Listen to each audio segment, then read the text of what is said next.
네, 오늘 지금 우리가 읽은 이 말씀은 나사로의 부활 사건 그 한가운데에 놓여 있는 부분입니다. 네, 요한복음 전체에 있어서 어쩌면 가장 극적인 부분이다라고 말씀드릴 수 있습니다. 나사로가 죽었다 살아나는 이야기는 단순히 어떤 기적의 장면을 넘어서 예수님께서 어떤 분이신지에 대해서 드러내는 그런 모습을 보이고 있죠.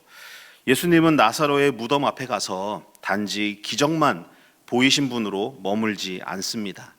예수님은 무덤으로 가시기 전에 마르다와의 만남에서 이미 나는 부활이요 생명이라 말씀하시고 또 그 말씀을 나사로의 죽음에서 실제에서 증명하셨습니다.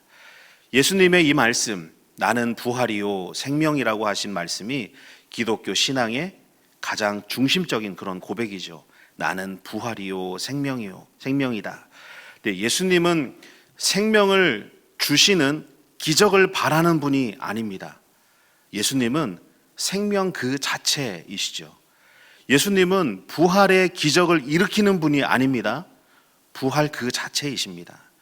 그런데 우리는 예수님이 주신 생명을 주신 살리신 기적에 우리의 눈이 쏠려 있습니다. 그런데 예수님은 오늘 무엇을 말씀하시냐면 나는 생명이다, 나는 부활이다에 대해서 말씀하고 계십니다. 우리의 기도, 우리가 하나님께 기도하는 것, 그 포커스가 어디에 가 있습니까? 그 시선이 어디에 가 있습니까? 응답에 가 있죠. 어쩌면 우리의 시선은 하나님을 향한 것이 아닌 하나님께서 어떻게 응답하실까에 더 관심이 있습니다. 그런데 신앙인, 성도는 어디에 관심을 두어야 합니까? 응답이 아닌 하나님, 그 하나님에게 있어야 됩니다. 응답이 중요한 것이 아닌 하나님에게 우리의 관심, 우리의 시선, 우리의 믿음, 우리의 기도가 향해야 된다는 거죠. 그 예수님 앞에 오늘 우리가 서 있습니다. 그리고 예수님은 우리에게도 똑같이 동일하게 물으십니다. 요한복음 11장 26절 말씀, 무릇 살아서 나를 믿는 자는 영원히 죽지 아니하리니 이것을 네가 믿느냐? 이것을 네가 믿느냐라고 말씀하십니다. 여러분 스스로에게 이렇게 한번 질문해 보시길 바랍니다. 나는 예수님을 알고 있는가? 예수님을 믿고 있는가? 여러분 알고 계십니까? 믿고 계십니까? 스스로에게 한번 속으로 한번 질문해 보십시오. 나는 알고 있는지 믿고 있는지. 근데 오늘 본문에서는 특별하게 두 여인 마르다 마리아에 대한 이야기와 그들의 반응에 대해서 기록하고 있죠. 나사로의 이 집안은 예수님과 굉장히 가까운 그런 사이였습니다.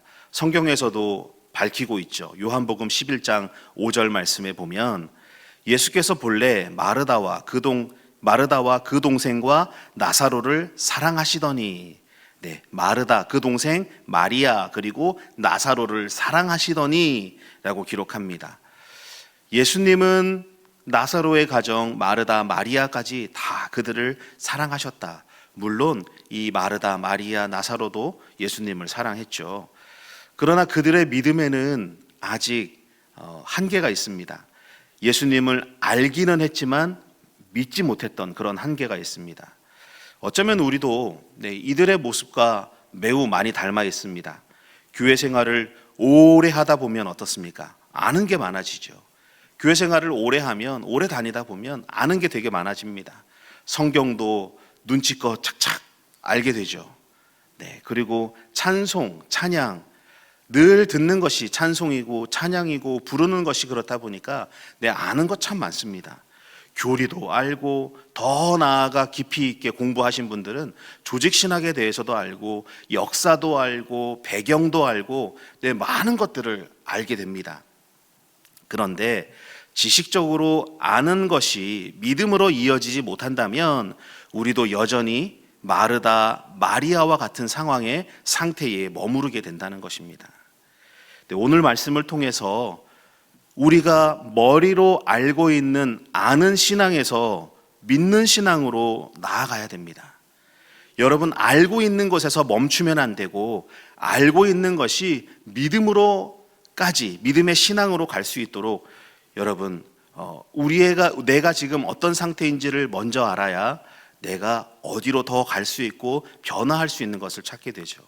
간절히 바라는 것은 알고 있는, 지식으로 멈춰 있는 아는 신앙이 믿음의 신앙으로 변화되길 간절히 소망합니다. 예수님은 마르다와의 대화에서 놀라운 말씀을 선포하시죠. 11장 25절과 26절 말씀입니다.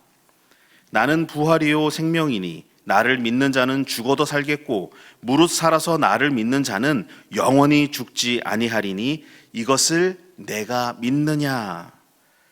내가 믿느냐? 네가 믿느냐라고 묻고 있는 이 질문은 이 말이 무슨 뜻인지 아니? 라고 반문하시는 게 아닙니다. 이해했어? 무슨 말인지 알겠어? 이런 차원이 아니라 정말 내가 부활이고 생명인 것을, 그걸 네가 진짜 믿느냐? 내가 부활이고 생명인 걸 믿느냐라고 묻고 계신 겁니다. 이에 마르다가 27절에 이렇게 대답하죠. 주여 그러하외다. 주는 그리스도시요 세상에 오시는 하나님의 아들이신 줄 내가 믿나이다. 어디서 들어본 고백 같지 않습니까? 누가 했던 고백과 같습니까? 베드로의 고백과 같죠. 주는 그리스도시요 살아계신 하나님의 아들이시니이다 라고 고백했던 베드로의 고백. 이 고백을 들으신 예수님이 뭐라고 칭찬하십니까? 맞다, 잘하였도다. 네, 정답을 말했습니다. 예수님의 질문에 그럼 너는 나를 누구로 알고 있느냐라고 물으신 예수님의 질문에 베드로가 주는 그리스도시요 살아계신 하나님의 아들이시니이다 라고 대답했을 때 예수님은 칭찬하셨습니다. 베드로를. 네, 분명하게 이 베드로의 고백과 같이 이 마르다도 동일한 예수님이 칭찬하신 그 고백을 하고 있습니다. 얼마나 훌륭한 고백입니까? 이 고백에는 예수님을 메시아, 그리스도, 하나님의 아들 분명히 알고 고백하고 있습니다. 그런데 문제는 이 고백이 실제의 삶으로 이어지지 않고 있다는 겁니다. 너무나 훌륭한 고백, 예수님이 칭찬할 만한 고백을 했음에도 불구하고 이 고백이 실제의 삶으로 이어지지 않고 있는 것이 오늘 보이고 있는 마르다의 한계라는 거죠. 요한복음 11장 39절 말씀입니다. 예수께서 이르시되 돌을 옮겨 놓으라 하시니 그 죽은 자의 누이 마르다가 이르되 주여 죽은 지가 나흘이 되었음에 벌써 냄새가 나나이다. 예수님이 무덤으로 가셔서 돌을 옮겨 놓으라 말씀하시자 마르다가 주님 벌써 죽은 지 오래됐습니다. 냄새가 납니다. 시체 썩는 냄새가 납니다 라고 말을 하는 거죠. 돌을 옮겨 놓으라 하신 예수님의 말씀에 주저하고 있습니다. 입술로는 주님, 메시아, 하나님의 아들이라고 고백을 하고 있지만 여러 가지 내가 처한 실제의 삶에서 여전히 계산하고 있는 모습, 내 앞에 벌어진 이 이성적이고 상식적이고 극히 평범한 이 사건 속에서 여기에서 새로운 것을 말씀하시는 주님의 그 믿음 앞에 더 나아가지 못하는 모습을 보여주고 있죠. 주님이십니다. 그리스도이십니다. 메시아이십니다. 하나님의 아들이십니다. 좋은 것은 다 정말 예수님 칭찬할 만한 말을 드렸음에도, 고백을 했음에도 불구하고 실제의 삶으로 이어지지 않는 모습을 보입니다. 믿음이 없는 게 아닙니다. 믿음이 있는데 믿음이 더 자라야 하는데 멈춰 있는 것입니다. 예를 들어 믿음이 쭉 자라야 되는데 이 믿음이 자라다가 딱 멈춘 것. 그래서 고백할 수 있는 믿음까지는 자랐는데 이 믿음이 실제의 삶으로 연결될 수 있는 곳까지의 성장이 이루어지지 않은 것입니다. 믿음이 없는 게 아니죠. 더 자라야 하는데 멈춰져 있는 것입니다. 이것이 아는 신앙의 한계입니다. 마음으로 믿고 고백은 하는데 실제의 삶으로 연결되지 않는 것, 이것이 아는 신앙이죠. 그리고 오늘 본문 11장 요한복음 11장 28절에 마르다는 동생 마리아를 불러서 말합니다. 선생님이 오셔서 너를 부르신다. 여기서 주목할 점은 마르다가 더 이상 자기 혼자 예수님 곁에 머물지 않고 사랑하는 동생 마리아를 예수님께로 인도하고 있다는 것입니다. 마르다는 아직도 예수님의 말씀에 대해서 완전하게 이해하고 알고 있는 것이 아니죠. 그럼에도 예수님께로 가야 한다는 사실은 알고 있습니다. 우리의 신앙의 첫 걸음은 내가 모든 걸 다 이해했고 내가 모든 걸 다 완벽하게 믿기 때문에 시작할 수 있는 게 아닙니다. 우리 처음 신앙생활 할 때 모습 어떻습니까? 완벽하게 내가 믿음을 갖고 모든 것을 다 이해하고 신앙생활 하신 분 계십니까? 저는 그런 분들을 좀 많이 만나봤습니다. 성경을 읽는데 성경을 읽으려고 창세기를 딱 폈는데 1장 1절이 안 넘어가더라고요. 믿어지지 않더라고요. 이해되지 않더라고요 하는 분들을 참 많이 만나봤습니다. 창세기 1장 1절이 믿어지면 그 뒤에 안 믿어질 것이 하나도 없습니다. 여러분 처음 신앙생활 할 때 창세기 1장 1절 믿어지고 이해되셨습니까? 태초에 하나님이 천지를 창조하셨다. 천지 창조가 믿어지고 이해되셨습니까? 그렇지 않죠. 그런데 믿음은 완벽한 고백으로 시작하는 것이 아니라 작은 순종의 발걸음으로 시작한다고 오늘 성경은 분명히 말하고 있습니다. 완전하게 이해되고 완전하게 믿음을 갖고 시작하는 첫걸음이 아닌 부족하지만 순종으로 내디딘 그 걸음으로 우리의 신앙이 시작된다는 겁니다. 비록 여전히 부족하지만 주님께 더 가까이 나아가는 것이 바로 믿음의 시작이 됩니다. 믿음의 성장의 시작도 됩니다. 마르다의 말을 들은 마리아는 예수님께로 곧바로 달려가죠. 29절 말씀입니다. 마리아가 이 말을 듣고 급히 일어나 예수께 나아가매. 네, 마리아가 마르다의 부름을 받고 급히 일어나 예수님께 나아갔다 말하죠. 급히 일어났다. 어떤 의미입니까? 간절했다는 것을 보여주죠. 간절하게 예수님을 찾았다. 예수님 앞에 엎드린 마리아 입에서도 그런데 마리아와 또 같은 말이 나옵니다. 어떤 말씀인지 32절 말씀 보겠습니다. 주께서 여기 계셨더라면 내 오라비가 죽지 아니하였겠나이다. 네, 이 말이 어떻게 들리십니까? 예수님 여기 계셨으면 나사로, 내 오빠가 죽지 않았을 것입니다. 이 말은 굉장한 믿음의 고백으로 들리죠. 예수님 계셨으면 안 죽었을 겁니다. 네, 다 치료해 주시고 완전하게 회복됐을 겁니다. 라는 믿음의 고백처럼 들리지만 이 말은 어쩌면 마리아의 탄식과 같은 소리입니다. 왜 이렇게 늦게 오셨습니까? 조금만 더 빨리 오셨으면 내 오라버니가 죽지 않았을 텐데 왜 이제 오셨습니까? 예수님을 향한 사랑도 있지만 그 탄식이라는 것은 실망, 그 안에 담겨있는 사랑과 실망의 복잡한 감정이 마리아에게 있었던 겁니다. 혹시 우리의 기도도 이렇지 않습니까? 내가 주님을 안 믿는 게 아닌데 왜 이리 응답을 더디하실까? 왜 지금까지 아무런 일도 일어나지 않고 변화하지 않고 나는 여전히 힘들까? 이런 고민들이 우리 안에 있을 겁니다. 이러면서 내가 믿음이 없어서 그런가? 이런 생각도 하게 되죠. 내가 드리는 기도 왜 하나님 응답하지 않으시지?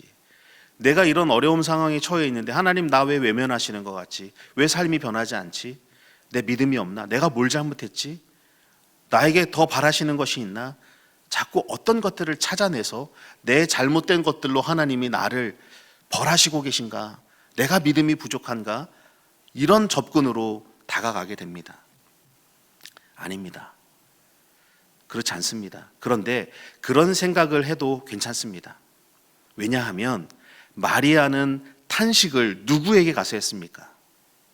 예수님 발 앞에, 사람에게 하지 않았습니다. 예수님은 그 탄식마저도, 조금 더 나아가 그 원망마저도 사람에게 하지 않고 예수님의 발 앞에 엎드려서 했습니다. 믿음은 감정을 숨겨야 좋은 믿음이 아닙니다. 감정을 바르게 표현하는 것이 믿음입니다.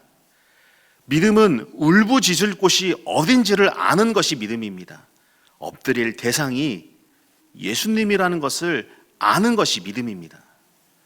내가 누구에게 내 속상한 것을 말하고 내 억울한 것을 말하고 눈물을 흘리고 하는 것이 그 대상이 누구입니까? 여러분에게 그 대상은 누구십니까? 사람입니까? 하나님 되어야죠. 그게 믿음입니다. 내가 이 탄식이, 이 울부짖음이, 이 분노가, 이 걱정이, 근심이 이것들을 쏟아내는 곳이 쏟아낼 곳이 사람이 아닌 하나님인 걸 아는 것을, 예수님인 걸 아는 것이 바로 믿음입니다. 그러므로 여러분, 주님 앞에서 우십시오.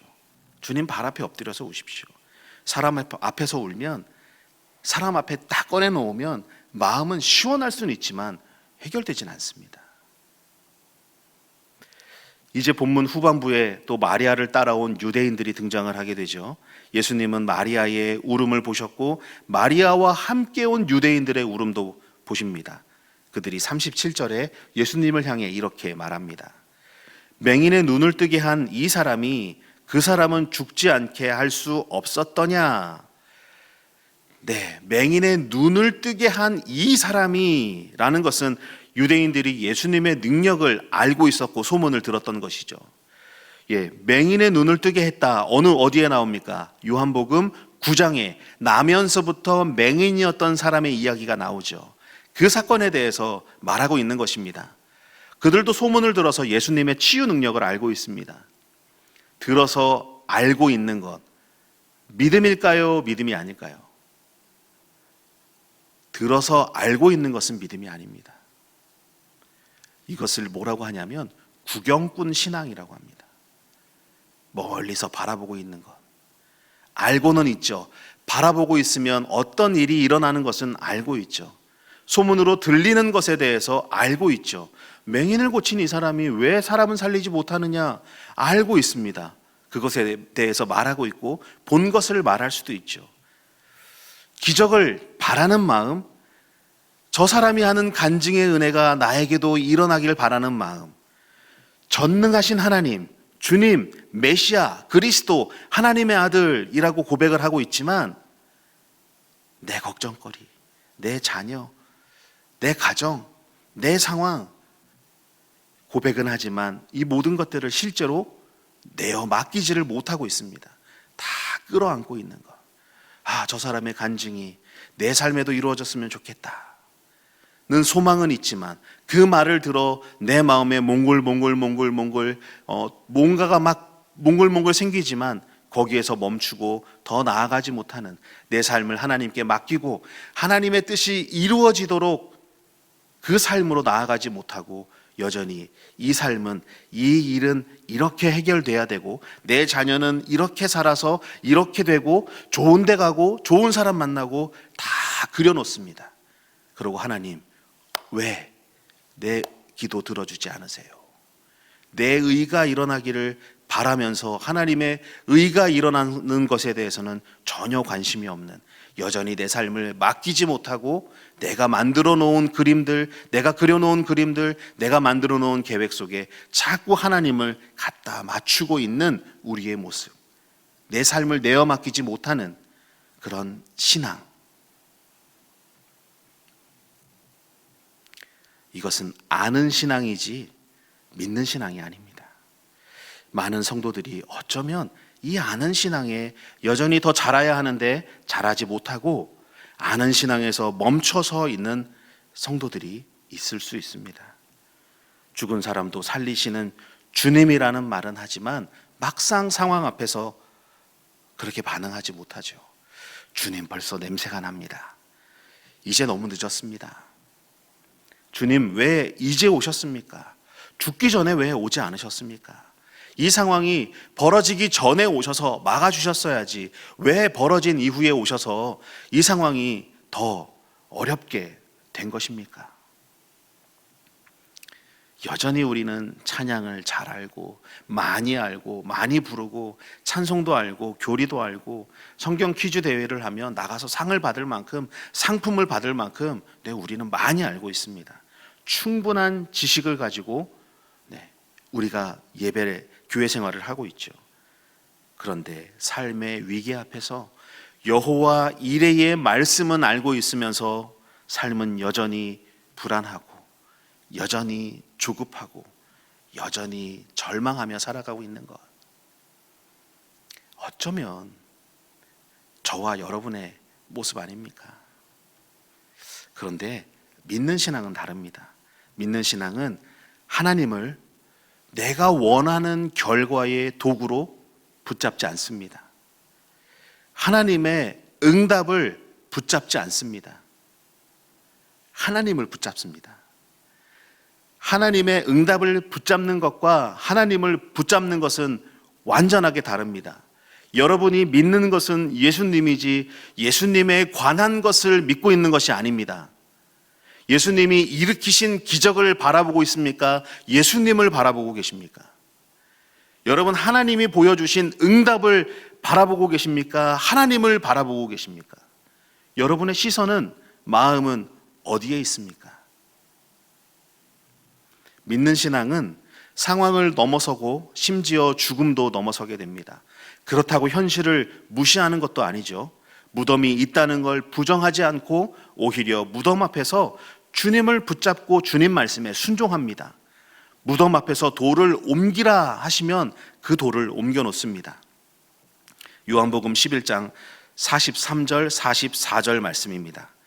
큰 소리로 나사로야 나오라 부르시니 죽은 자가 수족을 메고 동인채로 나오는데 그 얼굴은 수건에 쌓였더라. 예수께서 이르시되 풀어놓아 다니게 하라 하시니라.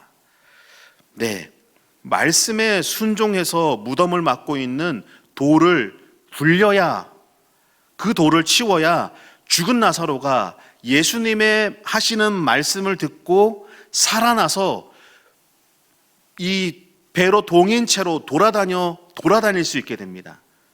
막고 있는 것, 말씀이 들어가는 것이 막혀 있는 것이 있다면 그것을 치워야 하나님의 말씀, 예수 그리스도의 말씀이 들어가게 됩니다. 말씀이 들어야 살아나게 됩니다. 말씀을 듣는데 방해되는 것이 무엇이 있습니까? 말씀을 듣고 살아나야 하는데 그 말씀을 듣지 못하게 여러분 막고 있는 것이, 여러분의 삶에 막고 있는 돌이 무엇입니까? 그것을 치워야 말씀이 들어가게 되고 말씀이 들어가야 살아나게 됩니다. 여러분, 살아나려면 하나님의 말씀을 들어야죠. 말씀을 듣기 위해 막혀 있는 것이 있다면 그것을 치워야 됩니다. 그 치워야 될 것이 무엇인지를 찾으십시오. 하나님, 내가 말씀이 내 심령에 깊이 새겨져서 그 말씀의 삶을 살고 싶습니다. 내 영혼이 살아나고 내 삶이 살아날 수 있는 그 말씀이 나에게 들리기 원합니다. 그런데 말씀 듣는 것을 막고 있는 것이 무엇입니까? 찾게 해주십시오. 찾았으면 치워주십시오. 사랑하는 성도 여러분, 예수님은 단순히 한 사람을 살리신 것으로 끝나지 않으셨습니다. 예수님은 나는 부활이요 생명이라 말씀하십니다. 그리고 우리에게도 오늘 똑같이 물어보십니다. 네가 믿느냐? 압니다. 네, 압니다. 네, 믿습니다. 이 대답하는 수준에 머무르지 않고 마르다가 했던 고백처럼, 베드로가 했던 고백처럼 주는 그리스도시요 세상에 오시는 하나님의 아들이신 줄 내가 믿나이다 라고 고백하시길 주님의 이름으로 축원합니다. 고백과 믿음, 주는 그리스도시요 하나님의 아들이십니다. 그걸 내가 믿습니다. 믿음의 고백뿐만 아니라 정말 믿음을 삶으로 가지고 가십시오. 아는 신앙에서 믿는 신앙으로 자라나십시오. 고백하고 있는 것, 이 모든 것들이 정말 내가 믿음으로 삶에서 드러낼 수 있는 그 모습이 되길 원합니다. 우리의 기도가 바뀌게 되겠죠. 내가 정말 믿는 신앙으로, 내가 믿는 신앙으로 간다면 내가 하는 기도가 바뀌겠죠. 하나님 이거 해주세요 해서 하나님의 뜻이 내 삶에서 이루어지게 하옵소서. 예수님께서 겟세마네 기도 동산에서 어떻게 기도하셨습니까? 십자가에 달리시기 전날 얼마나 인간으로서 두렵겠습니까? 십자가의 형벌이 얼마나 고통스러운지를 왜 모르셨겠습니까? 생살에 대못이 박히는데, 뼈를 뚫는데 왜 그 고통을 모르셨겠습니까? 하나님, 하실 수 있거든 이 잔을 내게서 치워주십시오 라고 말씀하셨습니다. 그런데 결국엔 어떻게 기도하십니까? 내 원대로 마시고 아버지의 뜻대로 하시옵소서. 이것이 하늘의 비밀을 푸는 기도입니다. 하늘에서 풀려야 땅에서도 풀립니다. 하늘에 묶여 있으면 땅에서도 묶여 있습니다. 하나님의 역사를 이루는 사람의 기도는 하나님의 뜻을 구하는 것, 하나님의 뜻이 내 삶에서 이루어지도록 기도하는 겁니다. 내가 정해놓고 이렇게 해주세요. 왜 이렇게 응답해 주지 않으십니까? 믿음이 없는 게 아닙니다. 믿음이 자라다가 잠시 멈춰 있는 것. 여러분의 믿음이 자라나시길 바랍니다. 아는 신앙에서, 고백에서 멈춘 신앙에서 삶에서 준행할 수 있는, 말씀의 준행을 이루어갈 수 있는 여러분의 믿음의 신앙이 되시길 주님의 이름으로 축원합니다. 이제 우리 아는 신앙에서 멈추지 말고 지식이 고백으로, 고백이 순종으로, 순종이 삶에서 이어지는 믿음의 신앙을 사시길 간절히 소망합니다. 어떤 상황이 오더라도 예수님이 나의 부활이요 생명이심을 고백하는 성도님들, 그리고 예수님이 나의 부활이고 생명이심을 믿음으로 예수님에 관한 것, 하나님에 관한 것, 여기에 관심을 두지 않고 부활이시고 생명 그 자체를 바라봄으로 영원한 기쁨의 삶을 사시는 성도님들 되시길 주님의 이름으로 축원합니다.